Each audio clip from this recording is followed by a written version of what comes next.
Hello, नमस्कार, आदाब, सत श्री अकाल और अस्सलाम वालेकुम। मैं हूं मोहम्मद अहमद काज़मी, लेकर आया हूं आपका पसंदीदा कार्यक्रम आपके रूबरू।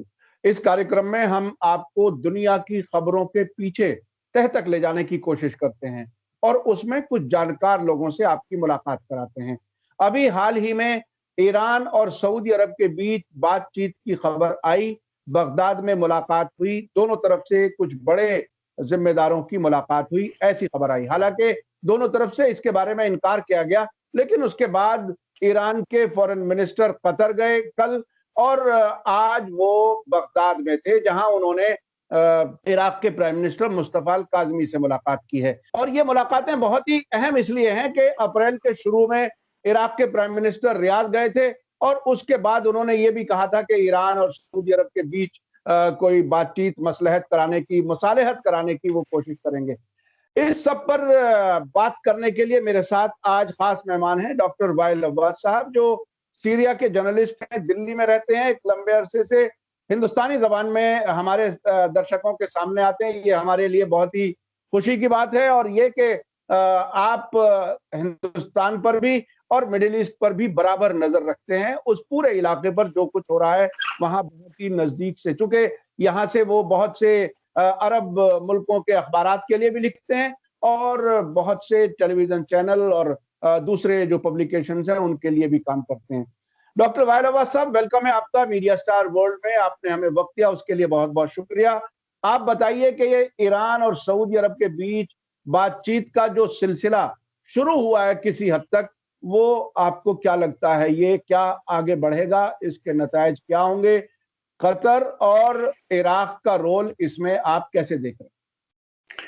बहुत बहुत शुक्रिया। आपने नियात का चैनल में इंटरव्यू दोबारा कर सकते हैं। वो तो आजकल का जल्दी से खबर आएंगे, क्योंकि वहाँ पर जियोपॉलिटिकल चेंजेस काफ़ी जल्दी आते, तो काफ़ी जल्दी से होना चाहिए। तो आपके बिल्कुल फोकस करना चाहिए, क्योंकि तो ट्रेसिंग हो तो फॉलो अप करना चाहिए। ये तो सबसे मैं ये कहना चाहता हूँ, सऊदी अरेबिया और ईरान के पीछे जिसके रिलेशन हो गया, मतलब ये तो बिल्कुल उनकी नफरत हो गया जब तक वो इस ईरानियन रेवोल्यूशन से आया था। उसी के वक्त में 1979 का ईरानियन रेवोल्यूशन से आया था वहाँ पर। उसके बाद सऊदी अरेबिया बिल्कुल बदला हो गया था। शाह के टाइम तो बहुत उनके खुश हो गया, क्योंकि वो पहले तो शाह का तो अमेरिकन स्टूज है, तो उसके लिए वो अमेरिका लोग में उनकी सारे गल्फ वाली कंट्री है उनके साथ में जाएंगे वहाँ पर वो मिलने के लिए। और उसके बाद जब तक खमीनी आयतुल्लाह खमीनी आ गया था, उनकी आयतुल्लाह खमीनी आया था, उनकी बदला हो गया ये बिल्कुल, क्योंकि शिया सुन्नी का नफरत शुरू हुआ।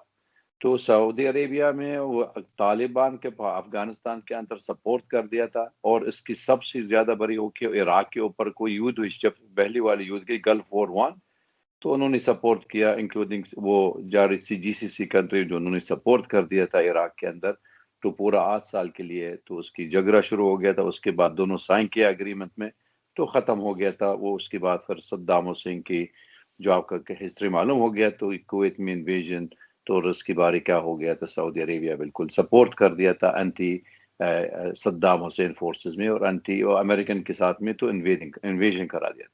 तो ये सारी कहानी है, हम लोग ये कहना चाहते हैं, क्योंकि जब तक वहां पर सऊदी अरेबिया तो सोच रहा था यह बहुत वल्नरेबल हो गया, इस्लामिक वर्ल्ड है, इस्लामिक उम्मा है, क्योंकि सऊदी अरेबिया तक उसकी पोजीशन इस्लामिक उम्मा काफी स्ट्रांग है, क्योंकि हॉली श्राइन्स है जो बैतुल मुकद्दस सऊदी अरेबिया के अंदर है, तो उनकी काफी सपोर्ट कर रहा है। काफी मुसलमान वाले लोग वहां पर जाते हज के लिए, और काफी सऊदी अरेबिया फंडिंग में कर रहे हर दुनिया में। आपका मालूम हो गया था हर हर जगह में जो इस्लामिक ऑर्गेनाइजेशन उन्होंने सपोर्ट कर रहा है, और ओआईसी भी है, काफी उनका स्ट्रांग पोजीशन। इसकी बात अमेरिकन में, अमेरिकन फॉरेन पॉलिसी आप समझ लो, जो जीसीसी का मतलब ये सेंट्रिक है। जैसे मतलब अगर अमेरिकन और ईरान खुश हो गया, तो ये सारे जीसीसी अमेरिकन के साथ में खुश हो रहा है। अभी तक जब तक अमेरिकन में एंटी ईरान फॉरेन पॉलिसी शुरू हो गया, उसकी मामला है वो भी एंटी ईरान फॉरेन पॉलिसी वो भी शुरू हो गया था। तो ये चक्कर हो गया था अभी तक ईरान में, और सऊदी अरेबिया अप्रोचमेंट कर रहा है। ये सबसे बड़ी क्या एक जवाब मैं आपके लिए दे देंगे, it is a positive development. बाकी पॉजिटिव डेवलपमेंट किसी भी तकर्रुब, किसी ताल्लुक भी हो सकता है, इट्स अ पॉजिटिव डेवलपमेंट। अच्छा, अभी जो बगदाद में बात हुई है, उसमें अली शमखानी बहुत बड़ा नाम है ईरान का, और इधर से भी सऊदी अरब की तरफ से वहां की सीक्रेट एजेंसी के हेड इसमें गए। उसके बाद दोनों तरफ से इनकार भी किया गया, बल्कि ईरान ने इनकार नहीं किया, खामोशी रखी, सऊदी अरब ने इनकार किया। इस इनकार के पीछे क्या वजह थी? क्या वो अभी भी छुप करके कोई बात करना चाहता है, या अमेरिका का खौफ है सऊदी अरब में कि वो ईरान से अगर बात करेगा तो अमेरिका उसको कोई सजा देगा, कोई उसके खिलाफ कोई कदम उठाएगा? ये इनकार की क्या वजह है? जब मुलाकात करनी ही है तो खुल करके क्यों नहीं कर रहे, क्या वजह है? देख लो, जब तक मुलाकात करे तो उनकी काफी बैकडोर चैनल शुरू हो गया। आप याद है जब तक सुलेमानी यूएस असैसिनेट कर दिया था, तो ये सारी कहानी इराक के अंदर आ गई है। तो ये सुलेमानी ईरान के अंदर, मतलब इराक के आ गया था। उनके लिए कोई mediation between Iran and Saudi Arabia, तो उनके लिए कुछ लेटर में उनके साथ में चिट्ठी है सब इलाके राष्ट्रपति देने के लिए, और इराक के राष्ट्रपति ने वो किंग सऊदी अरेबिया वाले को देना पड़ेगा, उनकी मतलब मिडिल में। लेकिन सबसे बड़ी वाली मुल्क में, देश में, जो उनकी सपोर्ट कर दिया था, डायलॉग, सीक्रेट डायलॉग थे, तो ओमान है। ओमान में बिल्कुल काफी सपोर्ट कर, काफी पीछे करा दिया था दोनों। तो उन्होंने सपोर्ट कर दिया था। वो काफी जीत बात हो रहा है, क्योंकि देख लो क्यों अभी तक ये सवाल सवाल पूछना चाहते हो, ये क्यों हो रहा है अभी तक? अभी तक ये हाँ। 3 सिनेरियो है। एक सबसे बड़ी वाली सिनेरियो है वो जो अभी यमन का युद्ध है। यमन का युद्ध है, सऊदी अरेबिया बिल्कुल मतलब ये नुकसान हो रहा है और काफी लॉस हो गया था। उनकी काफी खर्चा भी किया था, कोई फायदा भी नहीं है, कुछ कोई कोई एडवांटेज नहीं, कोई विक्ट्री है नहीं सऊदी अरेबिया और अलाइज उनके साथ में। क्योंकि अभी अल हूसी में आप देख लेंगे, रोज रोज का उनकी काफी अटैक कर रहे, काफी इंप्रूव हो रहा है, काफी अप्रोच कर रहा है, काफी मतलब उनकी ताकत बहुत स्ट्रांग हो रहा है। तो इसलिए सऊदी अरेबिया आजकल बहुत डर लगता है। और जिसकी इन्फ्लुएंस ऊपर है, हूसी के ऊपर है, तो ये ईरान के ऊपर।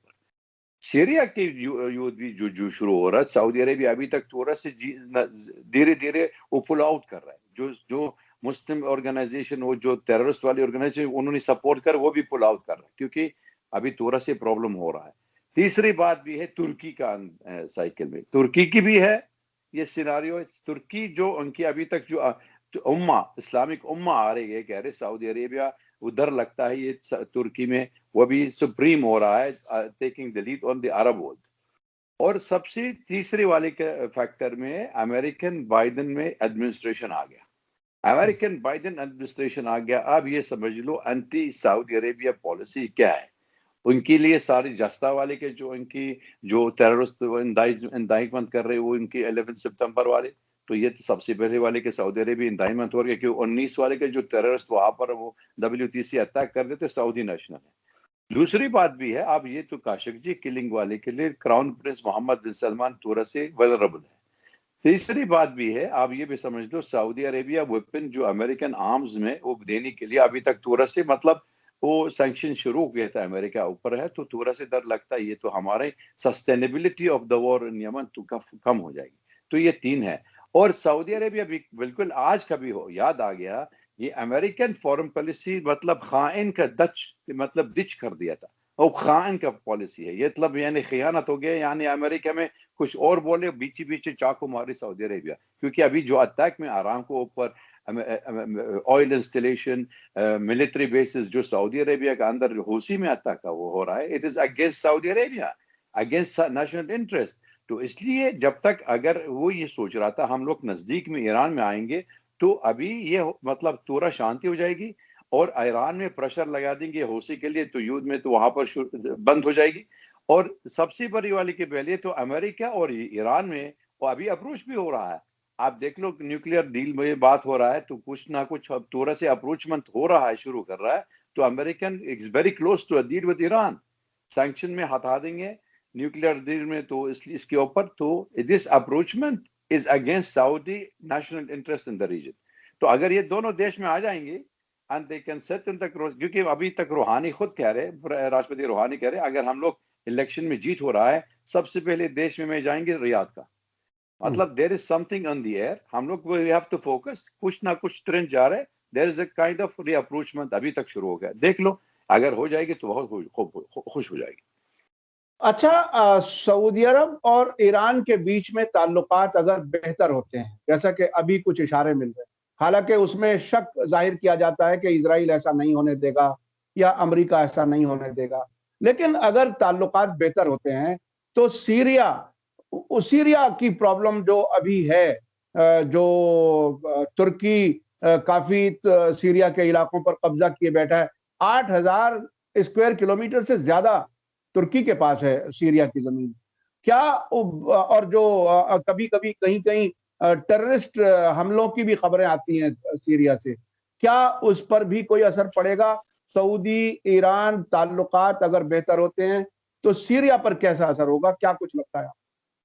ये तो बिल्कुल फायदा है, क्योंकि जो भी है, मतलब मैं ये शुरू कर रहा है, मैं बोल रहा हूँ, जो भी अप्रोच हो रहा है इट्स अ पॉजिटिव डेवलपमेंट, क्योंकि सीरिया की युद्ध है, देख लो सऊदी अरेबिया और कितना खर्चा पैसा करा दिया था। ये सारे लोग कह रहे हैं तो 140 बिलियन डॉलर्स उन्होंने खर्चा कर दिया, सऊदी अरेबिया, कतार, यूएई, कुवैत में सारा युद्ध की सीरिया के ऊपर करा दिया था। पूरा टेररिस्ट ऑर्गेनाइजेशन, फंडिंग, आर्मिंग सारा थ्रू तुर्की इनटू सीरिया और इराक भी गया था। सारी दुनिया का मालूम है, जो बाइडेन खुद बताया था, ये हम लोग पैसा से अरब मुल्क ले लिया था, हमको आईएसआईएस बनाया था, क्योंकि अरब मुल्क और तुर्की के साथ में ये तो हमारा नहीं है। तो जब तक वाइस प्रेसिडेंट बाइडेन में खुद बताया था, ये तो यूट्यूब में देख लो, मालूम हो जाएगी। ये दूसरी बात भी है, ये लेबनान भी हो रहा है, मतलब शांति हो जाएगी। अभी तक लेबनान में पॉलिटिकल इंस्टेबिलिटी बहुत खतरनाक है, क्योंकि इजराइल में काफी इंटरेस्ट है, मैरीटाइम बाउंड्री है, क्योंकि वहां पर तेल में और गैस में काफी डिस्कवर कर दिया था ये मेडिटेरेनियन सी, और ऐसी डिस्कवरी है सऊदी इजराइल में कब्जा करना चाहिए। सीरिया का माल है और लेबनान का माल है। तो अगर ये अप्रोच सऊदी अरेबिया और सीरिया, क्योंकि ईरान में सपोर्ट कर रहा है सीरियन सरकारी, और सऊदी में मिलिटेंट में हयातुल अंसार, और उसके लिए अलकायदा वाली सपोर्ट कर रहे हैं। अगर ये दोनों जीत पे बात हो रहा है तो सीरिया के लिए खुश हो जाएगी, क्योंकि तो फंडिंग बंद हो जाएगी। आपका वो तेल मतलब मक्खन बंद करते तो लोग रुक जाते। तो इसलिए हमारा फायदा हो गया था। It is improve for geopolitically, regional stability भी हो सकता है, क्योंकि अभी अभी तक जो पर्शियन गल्फ में टेंशन हो रहा है, it is because of the American. American को तो सारे उनकी खर्चा सारे खुश हो गया था। ये बहुत फायदा है अमेरिकन के लिए। जब तक झगड़ा हो रहा है, regional instability between Saudi Arabia और ईरान, इसके लिए मतलब ये युद्ध हो रहा है, बैटल जोन शुरू हो रहा है, और उनके लिए आर्म इंडस्ट्री में ज्यादा फ्लरिश होगी, बहुत फायदा हो गया। तो हमारा नुकसान है। तो सऊदी अरेबिया अभी तक देख लो तेल का बहुत कम है उसका प्राइस, और वहां पर में कोई फायदा भी नहीं है। ना सीरियन युद्ध जीत हो गया था, ना यमन का जीत हो रहा है। तो फायदा क्या है बार बार का? ये तो खर्चा ज्यादा हो जाएगी। तो आपको सोच रहा था शांति करना चाहिए, सीरियन बहुत प्रॉफिट हो जाएगी, और लेबनान का प्रॉफिट भी हो जाएगी, और यमन का भी प्रॉफिट हो जाएगा। रीजनली बैलेंसिंग पावर हो सकता है, क्योंकि ये दोनों रीजनल पावर है। और आजकल हमको सारा दुनिया का मालूम है, the only country can create a problem in the middle east, तुर्की, सऊदी अरेबिया, ईरान और इसराइल। ये दोनों चारों नेशन है। इजराइल में ट्राई काफी कोशिश कर रहे एंटी ईरान ब्लॉक बनाने के लिए। तो यूएई के साथ में, इजिप्ट के साथ में, बहरीन के साथ में। अभी अगर अगर ये सऊदी अरेबिया तुरंत से वो उन्होंने मना कर दिया था, ये नॉर्मलाइजेशन ऑफ रिलेशन, और जो अब्राहम इत्तेफाकियत अब्राहम जो अमेरिकन में प्रमोट कर दिया, तो डेड हो गया। लेकिन आप ये भी समझ लो, डील ऑफ द सेंचुरी वो भी प्रॉब्लम हो रहा है। डील ऑफ द सेंचुरी ज्यादा बहुत सख्त हो जाएगी, क्योंकि अब इसराइल फेल्ड हो गया। ट्रंप का वाली राष्ट्रपति चला गया था, उसकी ब्रदर इन लो वो भी गया था। अभी तक कुशनर भी नहीं, कोई प्रेशर लगाया नहीं किसी के अरब मुल्क के साथ में, तो उनके लिए कुछ फायदा भी नहीं है।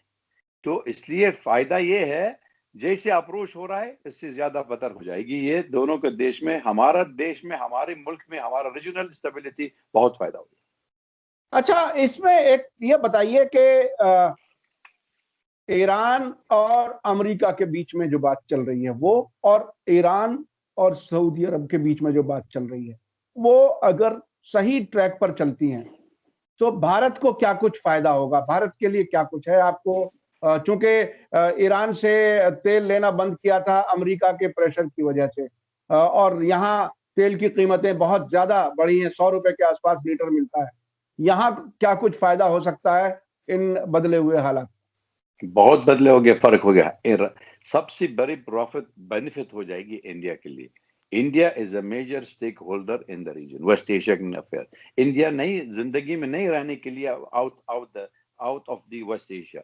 इन साउथ और वेस्ट एशिया में दोनों नेचुरल एक्सटेंशन हो गया, नेचुरल एक्सपेंशन हो गया। आप ये समझ लो, अगर यहाँ पर युद्ध हो रहा है तो इंस्टेबिलिटी में इंडिया ऑयल सिक्योरिटी भी है, इंडियन एक्सपेक्ट वो तो सफर हो रहा है, और इंडियन डेवलपमेंट सफर हो रहा है। तो अगर अभी अभी फायदा हो गया, और देख लो अगर या दोनों शांति हो गया तो आपकी कम से कम तेल का प्राइस में स्टेबल हो जाएगी।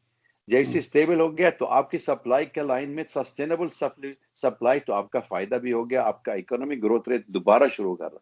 और आजकल ये कोविड-19 में बहुत परेशान हो गए सारा दुनिया में, और अगर ये थोड़ा शांति हो जाएगी तो इंडिया के सबसे बड़ी देश में तो प्रॉफिट हो रही है, एशियन प्रॉफिट। क्योंकि एशियन सेंचुरी अभी तक हम लोग कह रहे हैं, एशियन सेंचुरी क्या होता है? इंडिया, चीनी में, और जापान और साउथ कोरिया में, ये चारों देश में अभी तक सबसे बड़ी उनकी जो ग्रोथ रेट में, इकोनॉमिक ग्रोथ रेट सबसे बड़ी है, बड़ा है। तो अभी जब तक अगर तेल का स्टेबल हो गया था और कोई युद्ध वहां नहीं हो रहा है, तो इंडियन एक्सपैट भी आप समझ लो 80 लाख लोग वहां पर जो रहते हैं, तो इनकी मतलब ये आप कितना रेवेन्यू इंडिया के लिए आ रहे, 75 बिलियन डॉलर्स हर साल में आ रहे हैं इंडिया के लिए, करोड़ रुपीस में आ रहे हैं इंडियन के लिए। तो अभी आप देख लो, अगर वो स्टेबल हो गया, अगर इंडियन के लिए बहुत फायदा हो गया, तो इंडिया में should do a proactive role. ये मैं तो हमेशा ये कहना चाहता हूँ, अगर ये stakeholder in the region India मांग रहे, India can be the best bargain chips और the black jack in the affairs वहां पर, क्योंकि उनकी equidistance between the respectable among all players in the region. तो India can play a major role, और India बहुत बहुत फायदा हो जाएगी अगर ये दोनों को मिल्क में साथ में आएंगे। क्योंकि ईरान का और यूएस में अभी आपका ये चाबहार के लिए ईरान का वाली के जो पोर्ट बना रहे, तो आपका CIS कंट्री भी आपका एंट्री हो गया इंडियन इकोनॉमी के लिए, बहुत मतलब तेज हो जाएगी उसका ग्रोथ, क्योंकि वहां पर ये चाबहार अफगानिस्तान के थ्रू टू CIS कंट्री। तो ये सबसे बड़ा फायदा है। और आजकल वो जो इंडिया, ईरान का नॉर्थ साउथ कॉरिडोर जो यूरो एशिया में रशिया के साथ में, तो ये भी सबसे बड़ा फायदा हो गया था, आपका पूरा connection east and west euro Asia जो रोड बनाने के लिए। आप समझ लो स्ट्रैटेजिकली थिंकिंग, आप ये सोच लो पाइपलाइन का मामला है फ्यूचर में क्या होता है, और नॉर्थ साउथ कॉरिडोर में इसमें सबसे ज्यादा बड़ी है। It's a conflict of interest हर दुनिया में। आप भूल जाओ आइडियोलॉजी, देख लो अमेरिका में जब तक युद्ध हो गया था, एंटी ईरानियन फॉरेन पॉलिसी हो गया, आपका याद है, जब तक सद्दाम हुसैन सपोर्ट कर रहा है ईरान में, they denied Iranian the spare parts. लेकिन दोनों देश में उन्होंने दोनों देश में मतलब इजराइल और ईरान, वो ईरान और साउथ US और इजराइल, उन्होंने दोनों डिनाइड कर दिया था सच, लेकिन उन्होंने दोनों उनके स्पेयर पार्ट भेज दिया था। क्यों? It's a conflict of interest. आप भूल जाओ, पैसा मिलते आंख बंद हो जाएगी। जी जी, बहुत ही अहम बात कही आपने कि पैसा मिले तो आंख बंद हो जाएगी, कोई आइडियोलॉजी नहीं है। और बहुत से पॉजिटिव डेवलपमेंट्स हो रहे हैं जिसकी तरफ आपने इशारा किया। सऊदी अरब और ईरान, ईरान और अमेरिका, इनके बीच में जो बातचीत चल रही है, और अगर हालात बेहतर हुए तो इस पूरे इलाके के लिए फायदे में रहेगा, और भारत के लिए भी बहुत कुछ फायदा होगा। बहुत बहुत शुक्रिया डॉक्टर वाइल अब्बास साहब, आपने हमें वक्त दिया। हमारे दर्शक आपको बार बार सुनना चाहते हैं, आपका जो स्टडी है, जो चीजें आप बराह रास्त देखते हैं, ग्राउंड जीरो की जो आपकी इंफॉर्मेशन है, वो काफी अहम है। बहुत बहुत शुक्रिया। इसी के साथ मुझे दीजिए इजाजत। धन्यवाद, शुक्रिया। जय भारत, जय हिंद। खुदा। मीडिया स्टार वर्ल्ड के और वीडियो देखने के लिए हमारे चैनल को सब्सक्राइब करें और सीधे नोटिफिकेशन पाने के लिए बेल आइकन दबाएं। और अगर हमारी खबर सच्ची और अच्छी लगे तो अपने व्हाट्सएप, इंस्टाग्राम, फेसबुक और ट्विटर अकाउंट पर जरूर शेयर करें।